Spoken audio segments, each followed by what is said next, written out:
They say love doesn't always knock loud. Sometimes it just slips in and stays. I'm Alex Lemon. These stories, they're about that kind of love. Tender, tangled, a little messy, but always real. So settle in and let your heart listen. The Air Nobody Saw. Chapter 1. The Janitor in the Elevator. The elevator doors parted on the lobby of Holloway Tower, and Marcus Holloway, dressed in gray janitor coveralls, guided his mop bucket inside. Behind him, 2 employees hurried forward. Jasmine Brooks in a cream pantsuit and her friend, Shay. Jasmine stopped short, frowning as the mop water sloshed. "You go ahead," she whispered to Shay. "Bleach gives me migraines." Marcus heard every word. He pressed the close button, let the doors seal, and rode alone. Metal walls quivered with the building's air-conditioned hum, but his pulse pounded louder. The 15-floor ascent felt like a lifetime to a man hiding his name under a stitched badge that read, Marcus, Custodial. The doors opened on 15. The corridor smelled of copier toner and cinnamon hazelnut coffee. Kiara Lewis, marketing analyst, hurried past a row of windows bright with Carolina sunshine. She almost collided with Marcus's mop handle. "Morning, sir," she said, steadying the bucket for him. Her smile lingered, shy but genuine. "Appreciate it, ma'am," he replied, lowering his voice to disguise the smooth cadence MIT professors once praised. Kiara's gaze flicked to the mop water. "Long shift already?" "Started before dawn," he said. He didn't add that he had watched the sunrise from the roof, tasting humid August air while wondering how long he could keep this mask. Kiara nodded toward the break room. "Fresh coffee just brewed. Grab some before it's gone." She hurried off, heels tapping a warmer rhythm than Jasmine's cold staccato. Marcus parked the bucket against a wall splashed with morning light, then leaned on his mop, absorbing office chatter drifting from cubicles. Jasmine's voice rose above the rest. "Trust me, girl," she told Shay.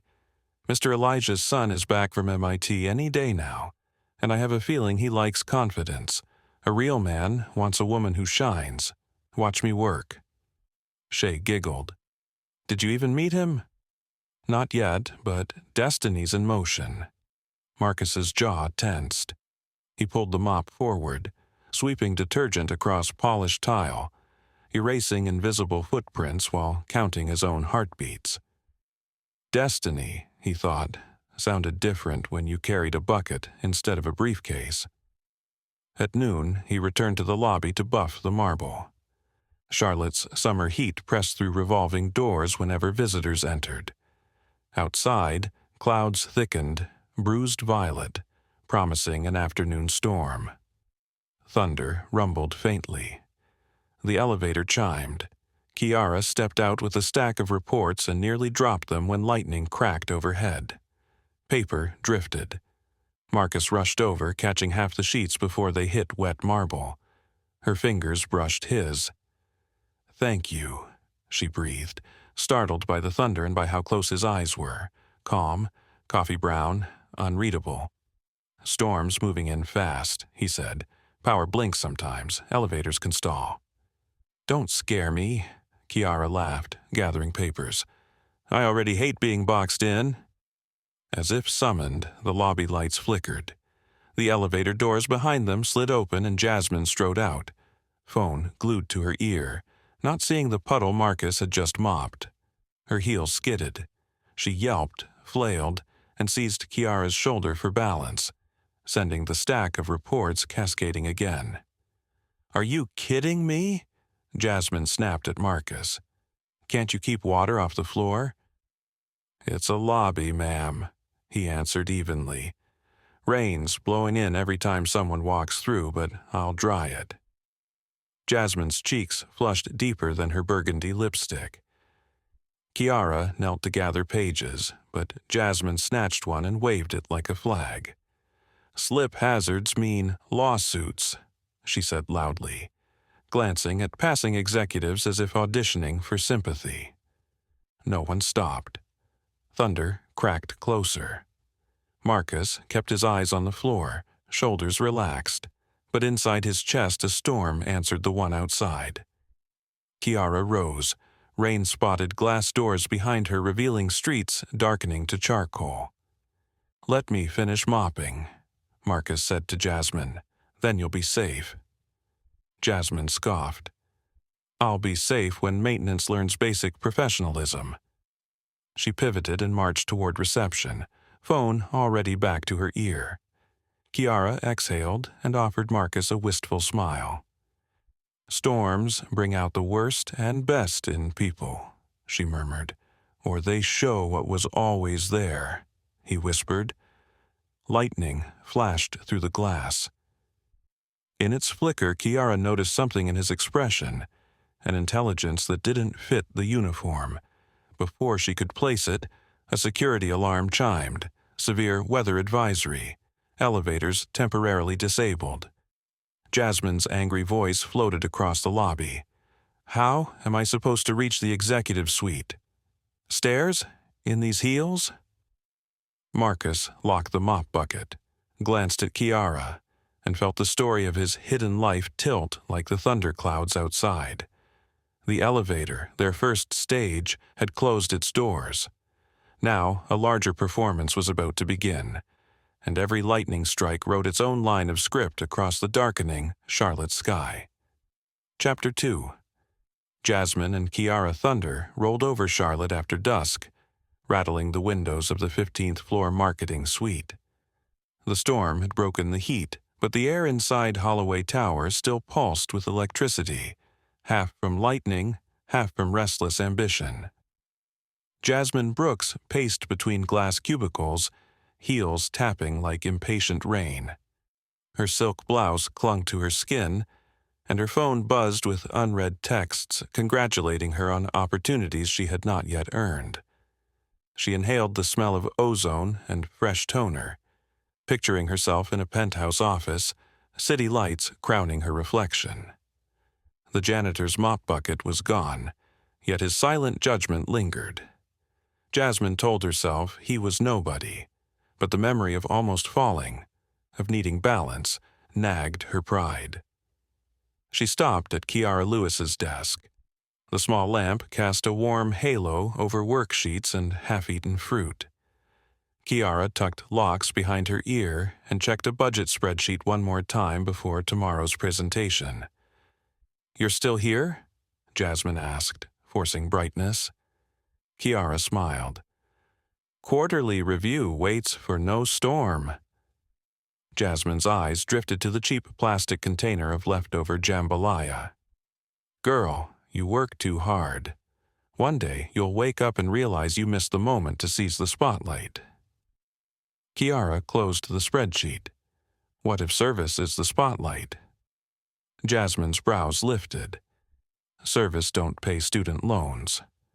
She leaned closer, dropping her voice. "Word is, Mr. Elijah's son starts at the company soon, but Daddy might introduce him quietly. Imagine being the first name the heir hears." Kiara thought of the janitor's gentle eyes and the way he spoke of storms revealing truth. Maybe the heir wants honesty more than applause. Rain streaked the window, distorting city neon into trembling rivers. Jasmine pressed her palm to the glass, seeing her own silhouette meld with the blurred skyline. Behind those lights, Charlotte whispered promises, rooftop champagne, magazine covers, a life so bright the past would fade. She remembered nights in a tiny duplex where her mother prayed over unpaid bills. Jasmine had sworn never to feel that fear again. Power mattered, and power required strategy. She turned back to Kiara. "Honesty is fine when it costs nothing. We grew up on different streets, Kai." The endearment tasted sharp. "I can't depend on fate." Kiara's chest tightened. She heard the ache beneath Jasmine's armor. "Neither can I just listen for a deeper call." Lightning flashed. The overhead lights fluttered, blank screens momentarily reflecting their faces, one tense, one calm, like mirrored spirits wrestling for the same heart. A messenger alert chimed on Kiara's monitor, a company-wide notice of tomorrow's all-hands breakfast, hosted by Elijah Holloway himself. Jasmine's pulse quickened. There it is, first impressions. She gathered her designer bag, then paused, lowering her voice again. I'd wear something bold. The room's about to change forever. Kiara watched her leave, shoulders squared, yet trembling. After the elevator swallowed Jasmine, Kiara shut down her computer. She slid the jambalaya into her satchel for Winston, the night security guard who always missed dinner breaks. While waiting for the slow freight lift, main elevators were still glitching. She noticed an envelope propped against the wall. It bore no name, only a handwritten proverb. When thunder speaks, pride bows or breaks. She looked around. Empty corridor, humming transformers, distant elevator clanks. She slipped the envelope into her notebook, unsure why her hands trembled more than the glass panes in the wind. Downstairs, the lobby lay in silver shadows. Emergency lights painted floor tiles pale blue, like moonlit water. Winston greeted her with a tired grin. She handed him the jambalaya. Eat while it's warm. He thanked her, eyes misting. Storm's easing. Roads will shine like new mirrors tonight. Then he added, as if reciting memory, mirrors show more at night. Kiara felt a chill and glanced at the dark parking lot where raindrops danced under lamps like restless spirits. Across town, Jasmine's apartment smelled of vanilla candles and wet pavement. She typed rapid captions for tomorrow's social posts, each one positioning her as voice of the brand. A clap of thunder made the power flicker. Her laptop screen blipped to black, then returned, along with a single new email from an unknown sender. Subject, what does a crown weigh? Body, tomorrow you will answer. She stared, pulse racing. No attachments, no signature. She deleted it, emptied the trash, then shut the laptop with a snap, whispering, "Ghost messages can't stop me." But sleep refused her. Rain battered the balcony door like impatient knuckles. In the dim glow of streetlights she saw her own reflection. Confident, poised, yet eyes wide with questions no amount of strategy could silence. Miles away, Kiara sat on her twin-sized bed beneath string lights that hummed soft lullabies of color. She unfolded the proverb again. The handwriting reminded her of her grandmother's, smooth and stern. Kiara closed her eyes and prayed, not for promotion, but for clarity when thunder spoke. Outside, the storm drifted east, leaving Charlotte washed and whispering. Street gutters carried away the day's dust, but some things refused to flow so easily. A janitor's secret, a woman's ambition, another woman's quiet hope, and a weightless question suspended in night air. What does a crown weigh? Chapter 3, The Test of Kindness. Morning sun spilled across the lobby tiles like fresh honey, but tension lingered in the air, sharp as the scent of lemon polish. Marcus Holloway wheeled his janitor cart past the reception desk, counting heartbeats beneath his uniform. He had decided this would be the day, the quiet experiment that would reveal what titles could never show. At 8:30 sharp he set the stage. A stack of sealed document tubes, each marked urgent, waited precariously on a corner table near the elevators. He loosened the top tube just enough that a careless bump would send papers spilling. Then he stepped back, mop in hand, and watched. Jasmine appeared first, shoulders squared, silk blouse the color of ripe mangoes. Her phone pressed to her ear. She swayed sideways to avoid a mail clerk and crashed her hip against the table. Tubes clattered like rolling thunder, parchment unfurled, and crimson seals scattered across the marble. Jasmine froze. Eyes darted to the security camera, then to Marcus. "Pick those up," she hissed, snapping phone and fingers in unison. Marcus knelt silently.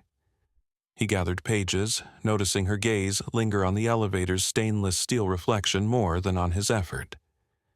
She brushed lint from her skirt, then whispered into her phone, "Someone here doesn't know his station." The elevator chimed. She stepped over his bucket as if it were gutter water, never pausing to help, never breaking stride. When the doors closed, Marcus tucked one parchment into his pocket, evidence for a father who trusted his son's instincts, and slid the rest back into their tubes.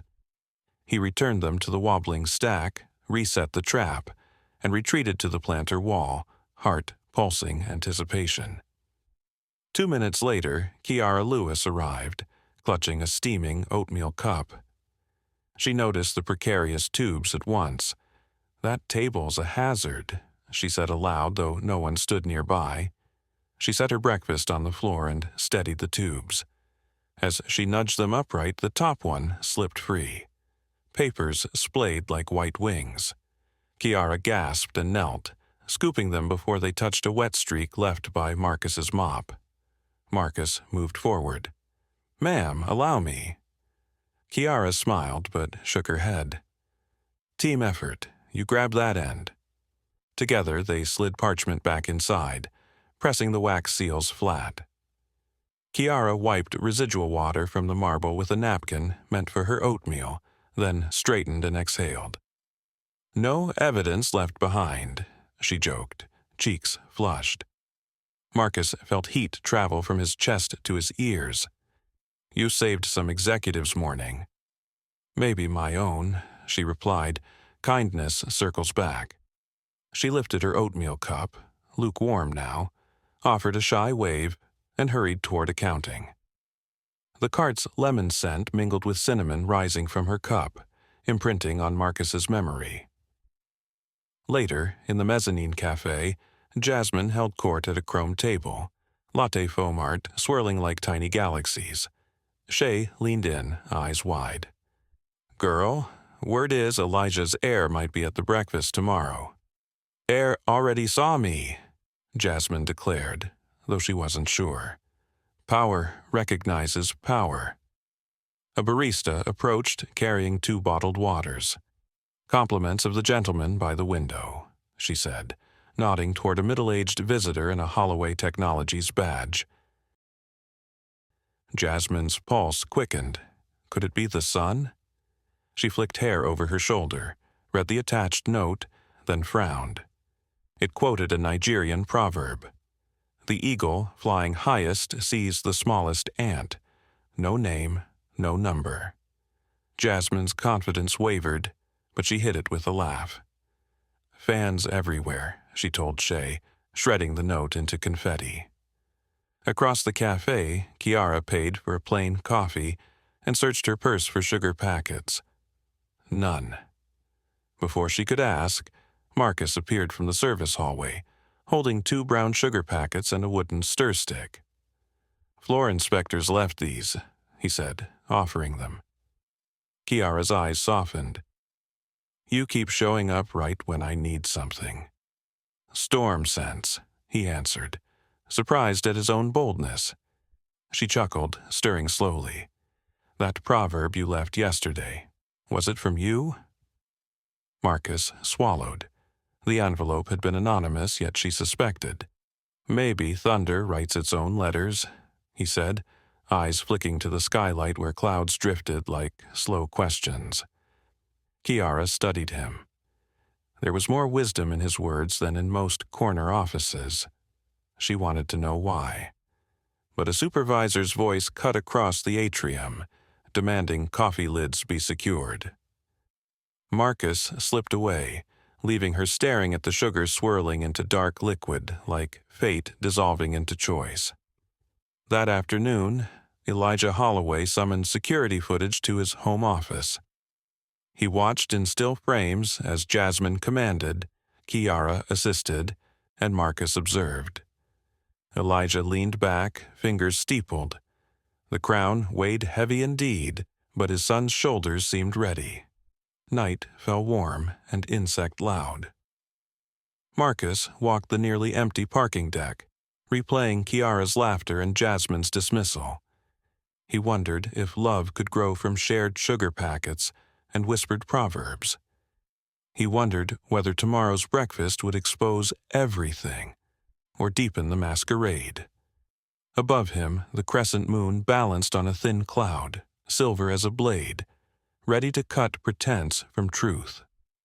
Marcus gripped his mop handle like a staff and breathed in the humid night, steadying himself for Dawn's next trial in the ongoing test of kindness. Chapter 4. The Public Shaming. The next dawn painted Charlotte's skyline in rose gold, but inside Holloway Tower fluorescent lights hummed a colder promise. The atrium smelled of buttered croissants and new beginnings. Round tables draped in white linen ringed the space, each set with china bearing the company crest, a soaring eagle.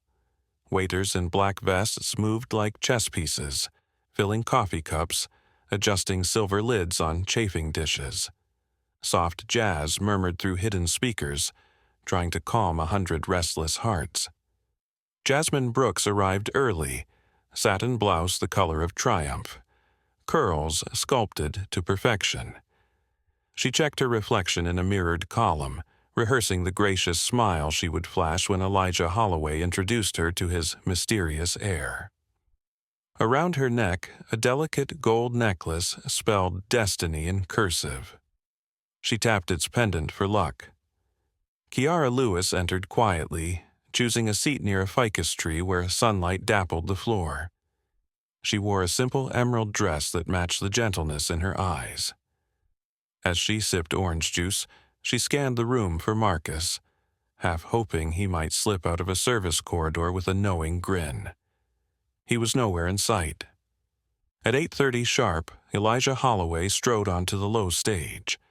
Age had silvered his beard, but his voice carried the authority of drums in a field church. Conversations died mid-sentence. "Family," he began. "Today we celebrate growth. Of profits, yes, but more importantly of character." He surveyed the crowd, lingering an extra beat on Jasmine, who straightened like a soldier under inspection, and on Kiara, who met his gaze with calm curiosity. "I told you change was coming," Elijah continued, "and change begins with leadership that sees everyone, from corner office to custodial closet." A murmur rippled. "Custodial?" Jasmine's smile faltered. Elijah raised a hand. "Allow me to introduce your new director of innovation." He paused, letting anticipation stretch like a tightrope. A side door opened. Marcus Holloway stepped through in a charcoal suit tailored to his broad shoulders, no mop in sight. Gasps scattered across the atrium like popping corn. Kiara's glass slipped from her fingers. Citrus splashed her shoes, but she barely felt the cold. Jasmine's mouth opened, closed, opened again, like a fish reeled from deep water. Marcus clasped his hands, scanning faces that moments ago judged him invisible. "Good morning," he said, voice steady. "Some of you knew me as Marcus the janitor. That wasn't a lie, just a smaller truth. My father allowed me to learn the company from the ground up, literally, because innovation starts with empathy." The room held its breath. Jasmine's cheeks burned hotter than the coffee in her cup. She rose, scraping her chair. "Mr. Holloway," she called, forcing a laugh. "We're honored. I always suspected the heir would be someone humble. That's why I—" Marcus interrupted gently. "Miss Brooks, humility reveals itself in how we treat those who cannot reward us." He nodded to a waiter carrying a tray. "Like him, or the janitor you dismissed yesterday." A screen behind the stage flickered to life, showing silent security footage. Jasmine ordering Marcus to pick up documents, Jasmine stepping over his bucket, Jasmine ignoring his outstretched hand. Laughter bubbled at the edges of the crowd, uneasy, sympathetic, then resigned. Jasmine's chest tightened. The necklace felt like a noose. She turned to Elijah, panic shining in her eyes. "I didn't know." "Knowledge is tested by kindness," Elijah said softly. "Kindness requires no audience." Jasmine's veneer cracked. "You set me up," she whispered, but microphones captured every word. "You all wanted to humiliate me." Marcus shook his head. "I wanted to understand you. Now you understand yourself." His tone held no triumph, only quiet sorrow. Kiara stood, voice trembling but clear. "Mr. Holloway, may I say something?" Marcus nodded. "Leadership also means forgiveness. We've all failed the kindness test at times." She looked at Jasmine, whose angry tears shimmered like broken glass. "Growth can start today if we let it." A hush followed, deeper than shame. Jasmine's shoulders shook. For a heartbeat, she seemed ready to flee. Then she surprised herself by whispering, "I'm sorry." The words tasted like rust, but felt like rain. Marcus inclined his head. "Apology received. Actions will speak next." Elijah motioned to the waiters, who resumed pouring coffee as though ceremony could stitch the moment into memory. Marcus stepped off the stage toward Kiara. She met him halfway, eyes wide with questions and sudden fierce relief. He leaned close. "Thank you for saving those documents," he said, "and for seeing me before you knew my name." She whispered, "I saw your heart first." The atrium's bright noise faded around them, replaced by a steady drum inside their chests. Across the room, Jasmine lowered herself into a chair, destiny necklace clinking against her plate. She stared at her reflection in the silver lid of the chafing dish. Mascara smudged, pride bruised, but a new resolve forming like dawn behind storm clouds. Outside, sunlight flashed on glass towers, turning every window into a mirror. Cars hissed along wet streets, carrying away the last trace of yesterday's rain. Inside Holloway Tower, humility took the microphone, envy sat down, and a fragile shoot of grace pushed through marble floors, hunting light. Chapter 5. Truth over appearances. Afternoon sunlight slanted through Holloway Tower's western windows, gilding dust motes that drifted like tiny secrets. The atrium, emptied of linen and silver, now echoed with everyday footsteps, yet an undercurrent of whispers followed Marcus Holloway wherever he walked. Some employees greeted him with eager smiles. Others averted their gaze, unsure whether to apologize for unnoticed slights. Marcus carried their stares like new weight on shoulders once free enough to push a mop. He searched the 15th floor until he found Kiara in the quiet copy room, loading paper into a humming printer. Fluorescent lights washed her skin pale gold, and stray curls escaped her bun, brushing her cheek each time she bent forward. "Busy?" he asked softly. She looked up, warmth flickering in her eyes before caution dimmed it. Trying to meet a deadline. She closed the paper tray with a click. "How does it feel to trade bleach for boardrooms?" "Lighter in scent, heavier in expectation," he said. "I owe you coffee, real coffee, not lobby drip." Kiara hesitated, remembering the sting of being deceived, even for noble reasons. "I don't drink coffee with strangers," she replied. Marcus stepped closer, voice low. "Then let me reintroduce myself. Marcus J. Holloway, student of humility, hopeful friend." She studied him. Friendship needs trust. Yet her heartbeat betrayed eagerness.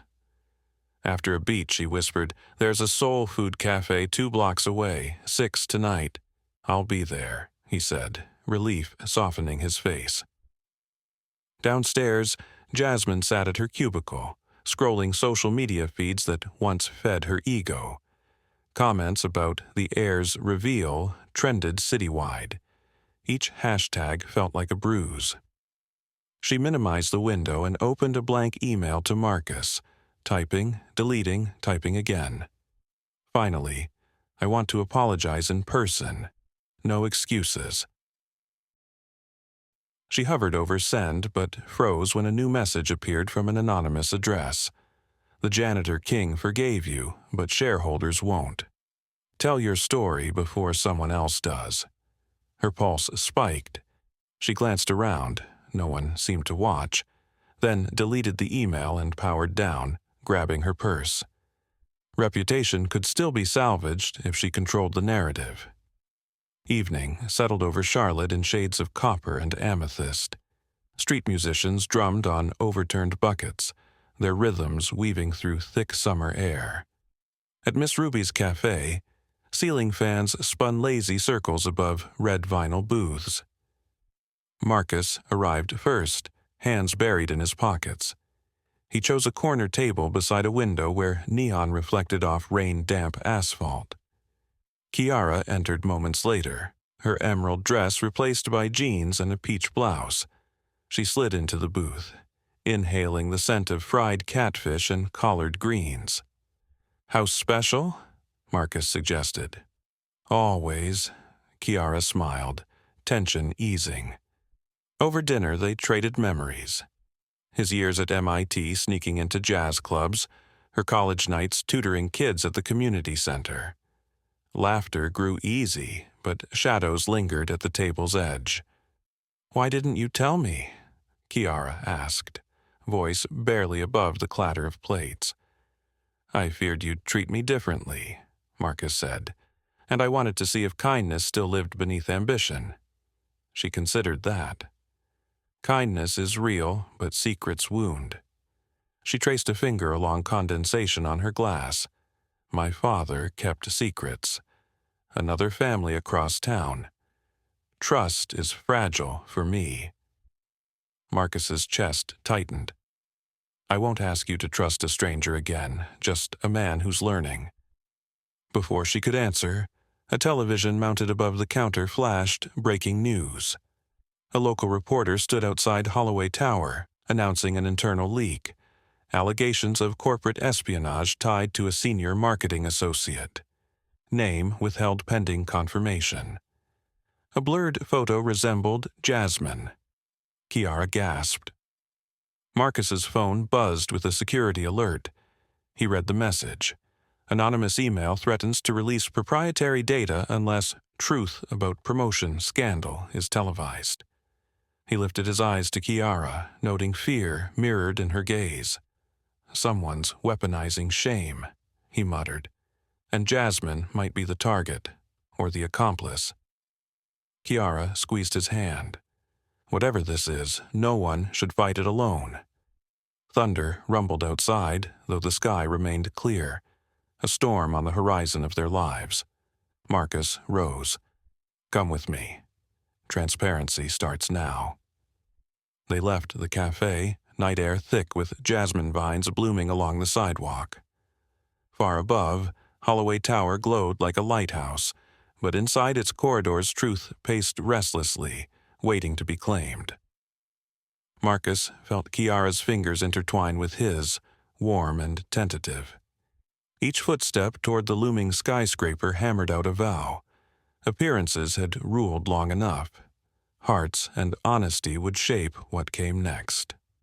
Chapter 6. The Moral of the Mop. Night wrapped Holloway Tower in indigo silk, while city sirens sang distant harmonies. Marcus and Kiara stepped into the marble lobby, where cleaning crews buffed reflections into the floor. Overhead, chandelier light shimmered like captured moonbeams. Security Chief Devin Booker met them by the reception desk, eyebrow raised. The threat came from a dummy account traced to an empty apartment, Devin reported, but the files were stolen using Jasmine's login. She claimed someone copied her credentials. Marcus inhaled slowly. His first instinct was doubt. Yet memory offered images of Jasmine trembling on the stage, necklace quivering like a guilty pulse. He looked at Kiara. Compassion glimmered behind her worried eyes. Bring her here, Marcus said. No more whispers. Minutes later, Jasmine arrived, escorted but unhandcuffed. Her makeup had faded into soft bruises beneath her eyes. She faced Marcus, shoulders squared. I messed up, she admitted. I clicked a link in an email promising a profile on me. Stupid vanity. It stole my password. Now, everyone thinks I'm the leak. Kiara stepped forward. Shame feeds on silence. Let's cut its power. Devin gestured toward the surveillance room. We caught the hacker on camera last week. Maintenance badge, face hidden, still unidentified. He pulled up the footage. A figure in gray coveralls pushing a cart. Marcus's chest constricted. The disguise mirrored his own former uniform. A thought flashed. Check equipment logs, Marcus ordered. Which carts were signed out that night? Devin scanned entries. One cart missing, reported stolen by our part-time contractor Trevor Banks. The window washer? Kiara asked. He quit suddenly yesterday. But he left something, Marcus murmured. He hurried to the supply dock, instincts honed from weeks as a janitor guiding his steps. In a dark corner sat the abandoned cart, wheels smeared with roof tar. Inside, beneath rags, lay a flash drive taped beneath a false bucket bottom. They gathered in the conference room. Devin decrypted the drive. Stolen proposals, salary sheets, and a draft ransom letter demanding stock payout. Trevor had planned to frame Jasmine, leak the data, then vanish. Relief swept Jasmine's face, followed by a sob of exhaustion. Marcus handed her a tissue. You were careless, but not cruel, he said. Let this bruise teach, not define. Jasmine nodded, tears catching on her lashes. Pride blinded me. I saw status, not people. She glanced at Kiara. I treated you like background noise. You still stood for me tonight. Why? Kiara touched Jasmine's arm, because mercy is louder than rumors. Sunrise crept through atrium glass, bleeding gold into blue. Elijah Holloway arrived, cane tapping the rhythm of a gospel hymn. Marcus briefed him. Elijah listened, then gave a quiet order. Gather everyone. At 8 a.m., the staff ringed the lobby once more. A janitor's mop, wooden handle, worn cotton strands, stood upright in a new glass case by the entrance, lit by a soft spotlight. Marcus addressed the crowd. This mop cleaned your floors, but it also cleaned my vision, he began. While I pushed it, some dismissed me, some respected me, and one woman offered sugar packets and kindness. Another chased glory and tripped. All of us learned what mirrors can't hide. Character. He gestured to the mop. We enshrine this, not to glorify deception, but to remind us that titles change faster than hearts. When you walk past it, ask yourself whose shoeprints you're ignoring. Elijah placed a bronze plaque beneath the glass. Kindness sees what money never can. Applause rose, not thunderous but warm as choir claps. Jasmine stepped forward. I resigned my position this morning, she announced, voice steady. Gasps fluttered. She continued, Mr. Holloway offered me a second chance in community outreach, mentoring interns from neighborhoods like mine. I accepted. She looked at Marcus and Kiara. Service is the spotlight. Marcus smiled. Welcome to the work that matters. After the gathering, Kiara and Marcus walked outside. Morning heat lifted the sweet scent of magnolia from street planters. Horns honked, pigeons scattered, life pulsed. Kiara slipped her hand into his. What now? She asked, eyes reflecting sunrise. Now, Marcus said, I trade boardrooms and brooms for balance. He paused, turning to her fully. But I'd like you beside me. Coffee breaks, late budgets, rooftop sunsets. Partnership, not pretense. Kiara's laugh rang like wind chimes. Partnership starts with lunch, fried catfish at Miss Ruby's. Deal. He kissed her knuckles, heart steady. Behind them, the glass-encased mop caught the sun, throwing a quiet halo onto the lobby floor. Passers-by slowed, reading the plaque, some nodding, some smiling, each taking a shard of its lesson into the hustle of Charlotte's streets. And so the story of the janitor who swept his way to truth moved beyond tower walls, whispered in barber shops, sung in pews, told at kitchen tables, teaching that crowns and coveralls weigh the same on a soul that remembers the moral of the mop.